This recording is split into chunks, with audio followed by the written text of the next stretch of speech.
ingin menjelaskan isu kasus tentang toleransi pada. Sebelumnya perkenalkan anggota kelompok kami. Yang pertama saya sendiri, Michael Farul Karinata dari Prodi Teknik Sipil. Perkenalkan, nama saya Grace Tohang dari Prodi Teknologi Informasi. Saya Yosanda Desi Mandala dari Fakultas Pertanian Prodi Agroteknologi. Saya Gracia dari Fakultas FMIPA, Prodi Fisika. Silakan disiap video teman-teman.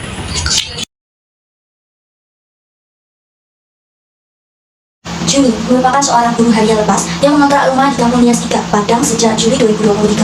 Ia menjadi tuan rumah ibadah Jemaat GBI Sora Gracia pada tanggal 29 Agustus. Ibadah yang dihadiri oleh 15 jemaat ini dimulai pada pukul 20.10 waktu Indonesia bagian Barat. Saat kebaktian berlangsung, seorang perempuan berinisial L, tetangga yang tinggal di belakang rumah kontrakan tersebut, mendatangi dan mengganggu ibadah sambil berteriak dan memecahkan jendela rumah. Juni menjelaskan, tindakan L membuat jemaat terkejut dan menghentikan ibadah mereka. L datang bersama dengan suami dan dua adiknya. Salah satu dari mereka membawa parang dan mengancam jemaat tersebut. L menegaskan bahwa rumah tersebut adalah milik keluarganya dan menyebut Juni seharusnya meminta izin lebih dulu kepada keluarga dan juga kepada ketua RT. Dalam video yang dibagikan, Juni kepada BBC, tanpa L menyatakan bahwa ia tidak mengganggu ibadah, namun merasa terganggu, mengaku bahwa rumah dan jendela yang dipecahkan adalah miliknya, serta ia menyatakan bahwa tindakan tersebut suka-suka dirinya sebagai pemilik rumah. Juni juga mengaku menyewa rumah tersebut dari seseorang berinisial Y di Pekanbaru, Riau, dan ia sudah meminta izin untuk mengadakan ibadah tersebut.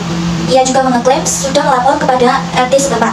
Namun, setelah insiden ini terjadi, Ketua RT menyebutkan bahwa kegiatan tersebut tak berizin. Upaya wartawan untuk mendapatkan komentar dari L tidak membuahkan hasil, karena dari pihak L menolak untuk diwawancarai.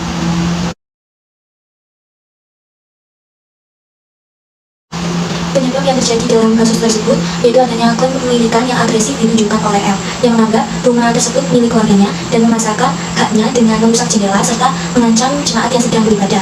Tindakan ini mencerminkan pengabaian terhadap hak Juni sebagai penyewa yang sah, sehingga hal ini menunjukkan kurangnya toleransi terhadap penggunaan properti yang telah dikontrakkan.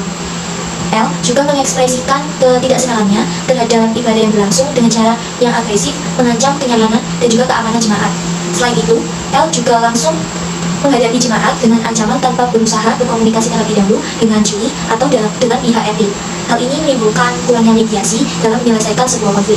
Dengan menghentikan ibadah secara paksa, L juga menunjukkan sikap intoleran terhadap kebebasan beragama di lingkungan tersebut, yang semakin memburuk situasi dan menciptakan ketegangan di antara warga tersebut.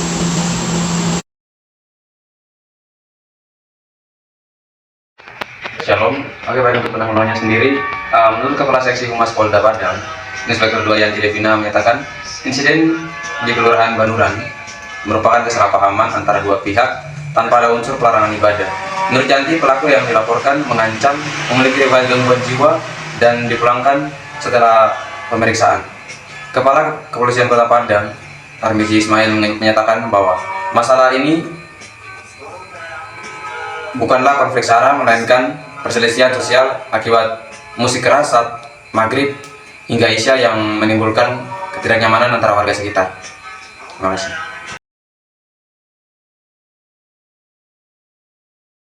Di sini saya akan menjelaskan tentang menanamkan nilai toleransi sejak dini pendidikan.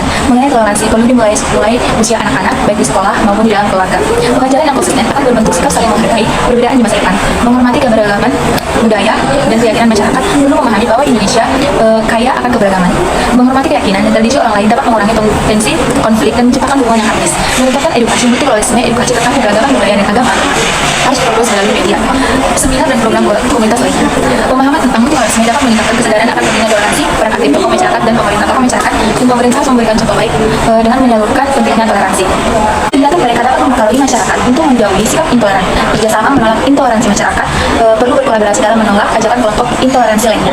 Dialog komunitas, kelompok dapat memperkuat komitmen untuk dalam hidup dalam keberagaman, penetapan hukum untuk pelaku intoleransi atau tindakan yang akan mengajukan bahwa intoleransi tidak dalam masyarakat.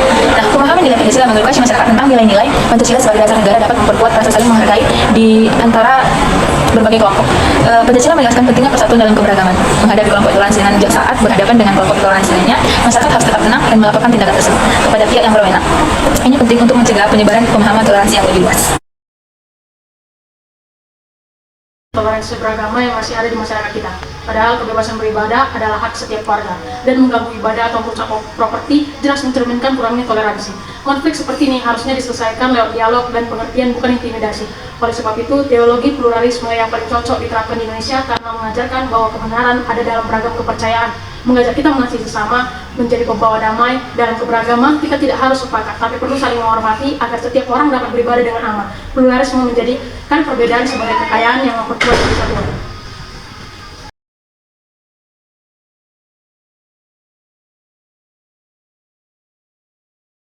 Sikap kita sebagai umat Kristen dalam menghadapi kasus seperti ini adalah saat menghadapi kasus intoleransi, sikap kita sebagai umat Kristiani harus dilandasi kasih dan pengertian. Yesus mengajarkan kita untuk mengatasi musuh, untuk mengasihi musuh kita dan berdoa bagi mereka yang menyakiti kita dalam Matius 5 ayat 24. Jika kita mengalami tindakan intoleransi, kita harus ingat bahwa semua orang, apapun latar belakang agama atau budayanya, kita diciptakan menurut gambar dan rupa Allah.